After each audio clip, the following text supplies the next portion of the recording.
I thought I'd begin my remarks with an anecdote from my own experience as a member of St. John's Cathedral.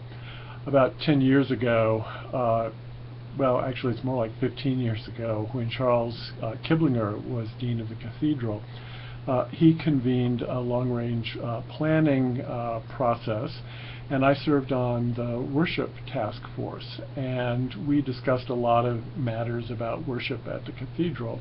But one of the things that I suggested that received a very warm reception and indeed was enacted as a part of the cathedral life was that we move to printing service leaflets that were inclusive, that were complete, to use the Old English word compleat, in that they included everything that the worshiper would need throughout the service on any given Sunday at any one of the services, whether it is at 8 a.m. or 9 a.m. or 11:15 a.m.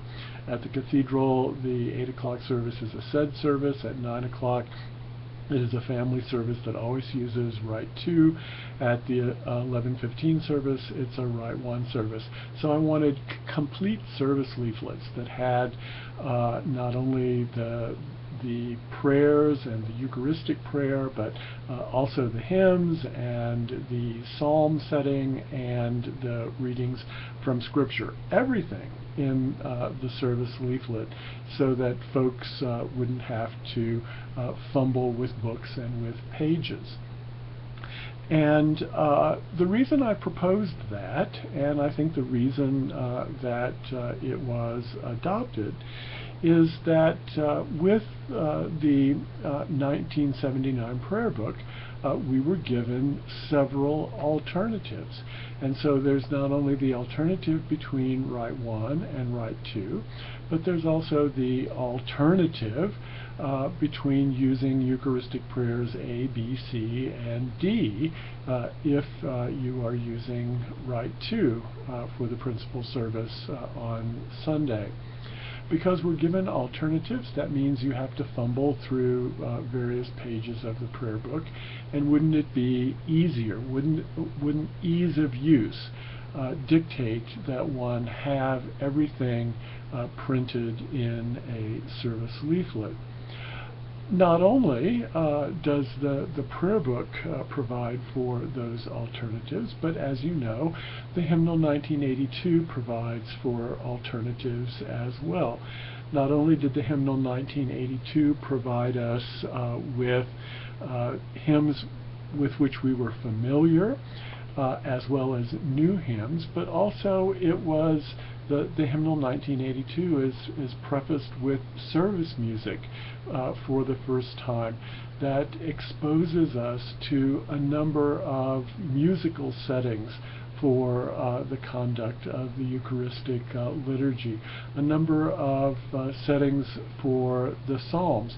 It's virtually a hymnal appendix that's in the front of the hymnal and can be confusing for some if they don't know the number system, where the S preceding the number refers to service music and not to the regular hymns. Indeed, when I first proposed this option to the cathedral, we used to have hymn boards at various places in the cathedral where you could see the hymns listed, but people were constantly confused because the hymn board didn't have S or not S, and it became more confusing than helpful. Also, we've recognized that full revision of the printed and bound prayer book comes about only once every half century or more, and we've had services approved for trial use in the church that are not in our bound prayer books, but services that we want to use and incorporate into the richness of our worship life that require that if we are to use them, that they be printed in the service leaflet. So that was my suggestion to the worship committee, which was adopted, to have a fully inclusive, complete service leaflet for ease in worship.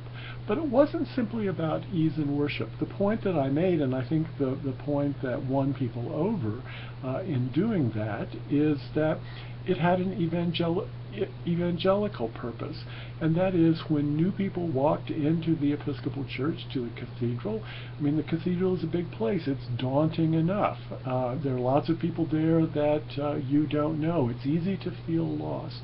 And wouldn't it be great to have a service leaflet that gives you everything to make you be able to join in fully and easily into the worship life of what's going on any given Sunday morning, and to be completely comfortable and not be shuffling with books, or not being able to track where you are in the service at any given time. And so the complete service leaflet at the cathedral is something that has become part and parcel of our life there. It's many pages on a given Sunday morning.